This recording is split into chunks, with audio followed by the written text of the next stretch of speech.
ہوگا، کتنا ببرکت عمل ہوگا،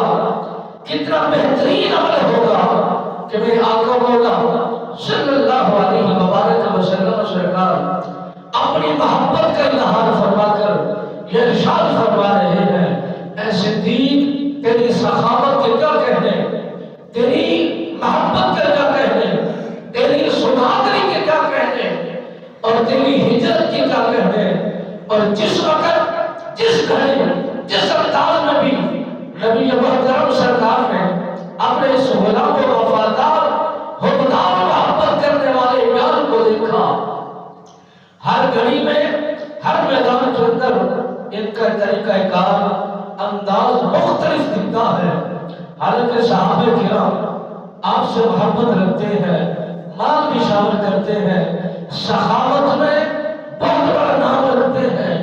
مگر ایسی سخاوت جو صدیقیت پر نکال دکھائی نہ عثمان غنی سرکار میں ملتی ہے، نہ پھر حیدر کرار میں ملتی ہے،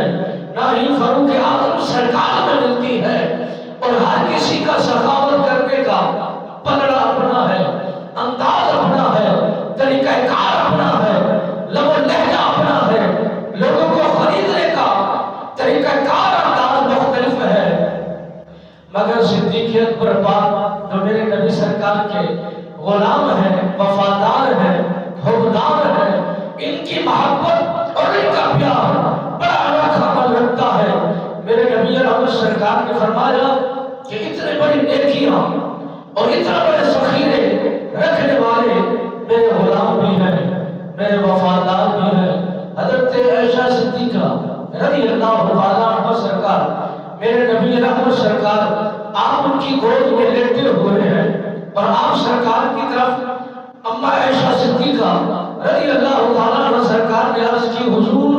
عرض گزار ہوں، یہ جو آسمان پر سیارے دیکھ رہی ہوں، ستارے دیکھ رہی ہوں، آپ کا ہر صحابی ستارہ ہے، چمکتا ہوا ایک نور ہے اور بہترین روشنی پھیلانے والا ایک بہترین انمول سیارہ ستارہ ہے۔ میرے نبی سرکار کے ہر صحابی سیارہ ستارہ ہے جو چمکنے والا ہے۔ اس غلام نے ابا عائشہ صدیقہ رضی اللہ تعالیٰ عنہ سرکار نے عرض کی، حضور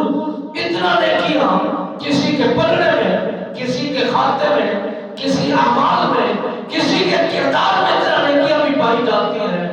میرے نبی رحمت صلی اللہ علیہ وآلہ وسلم مسکرائے،